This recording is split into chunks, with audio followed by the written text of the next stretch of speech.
آپ کے خلاف سازش آپ ذکر کر چکے ہیں کہ آپ کو اندازہ ہو گیا تھا کہ یہ انہوں نے شروع کی ہے. اس میں امریکہ کا ایک بڑا رول ہے. ڈونلڈ لو کی آخری جو کنورسیشن ہے, سائفر صاحب آپ کے دوست بھی ہیں, بیرونی حکمران جو ہیں ان سے بھی آپ کی ملاقاتیں رہیں. کبھی کسی نے اس حوالے سے آپ کو وارن کیا ہو, تھوڑا یہ آپ نے ان کے ساتھ انہوں نے ڈسکس کیا ہو کہ اس طرح کی ہوا چل رہی ہے جس سے آپ کو اندازہ ہوا ہو؟ دیکھیں, پہلی دفعہ تو میں نے یہ جب اسلام فوبیا کے اوپر بات کی, مجھے یاد ہے OIC کی میٹنگ ہو رہی تھی سعودی عربیہ میں, تو میں نے پہلی دفعہ بات کی کہ ہم مسلمان لیڈر ہیں, ہمارے نبی صلی اللہ علیہ وسلم کی بے حرمتی ہوتی ہے, ان کی شان میں گستاخی ہوتی ہے. ہم نے کبھی یہ کوشش نہیں کی ان کو بتانے کے لیے کہ 1.25 یا 1.5 ارب لوگوں کو مسلمانوں کو کتنی تکلیف ہوتی ہے, تو ہماری ذمہ داری ہے. میں نے وہ پہلی دفعہ بات کی. اور اسلام فوبیا کے جو مسلمان وہاں رہتے ہیں ان سے بڑی, ان کو ہر وہ حجاب عورت پہنی اس کو گالیاں نکالتے ہیں سڑکوں پہ, داڑھی رکھی ہو ان سے. تو میں نے کہا ہماری ذمہ داری ہے OIC کی ہیڈز کی بات. تو مجھے یاد ہے میں نے جب کہا تو ان میں سے, میں نام نہیں لوں گا, ایک middle eastern head of state تھے, تو میرے پاس آیا. اس سے کہا یہ پہلی دفعہ کسی نے بات کی, کسی میں جرت ہوئی ہے بات کرنے کی, تمہیں نہیں پتا یہ تمہارے پیچھے وہ پڑ جائیں گے. تو مجھے یہ پہلی دفعہ بات کی. پھر میں نے UN میں بھی تقریر کی, اور اس کے بعد بھی مجھے لوگوں نے, اپنے لوگوں نے کہا کہ دیکھیے تمہارے, کیونکہ وہ چاہتے نہیں ہیں کہ کوئی ایسی, اور جو ہیں مہاتر محمد ان کو, یا جب ابھی پھر سے آئے تھے جب آخری دفعہ بھی, تو ان کو 2.5 سال میں فارغ کر دیا تھا مہاتر محمد کو. اور پھر دوسرے اردوغان ہیں ان کے پیچھے پڑے رہتے ہیں, ان کے اوپر وہ جو کو ہوا تھا, وہ اردوغان کہتے ہیں کہ امریکہ میں اس نے کو کیا تھا.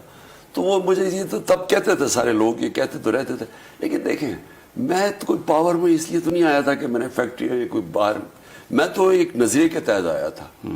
اور میرا وہی نظریہ ہے کہ یہ ملک جب تک اس کا جو جس وجہ سے یہ ملک بنایا گیا تھا, اور ہم یہ نہ سمجھیں کہ جو ہم نے اتنا بڑا نعرہ دیا تھا کہ پاکستان کا مطلب کیا, لا الہ الا اللہ, اگر ہم اس کو اوپر عمل نہیں کریں گے, اور لا الہ الا اللہ انسان کو آزاد کرتا ہے. ہندوستان کے مسلمان انہوں نے بھی پاکستان کے لیے ووٹ دی کیونکہ وہ اتنا پاورفل نعرہ ہے, وہ ہمارا مذہب کا بیسس ہے کہ ہم اے اللہ تیرے علاوہ کسی کے سامنے نہیں جھکتے. اتنی بڑی سازش ہوئی, اور بیرونی جو ڈپلومیٹ ہیں انہوں نے پاکستانی سفیر کو اتنی سخت انداز میں بات کہی, اور آپ نے کئی دفعہ اس کا ذکر بھی کیا کہ آپ نے وہ ان کو, ترین صاحب کو بھی بھیجا کہ یہ اس وقت اکانومی جو ہے وہ بہت بن رہی ہے, ہم صحیح کھڑے ہو رہے ہیں, اگر گورنمنٹ چینج ہوئی تو یہ اس طرح سے خرابی ہوگی.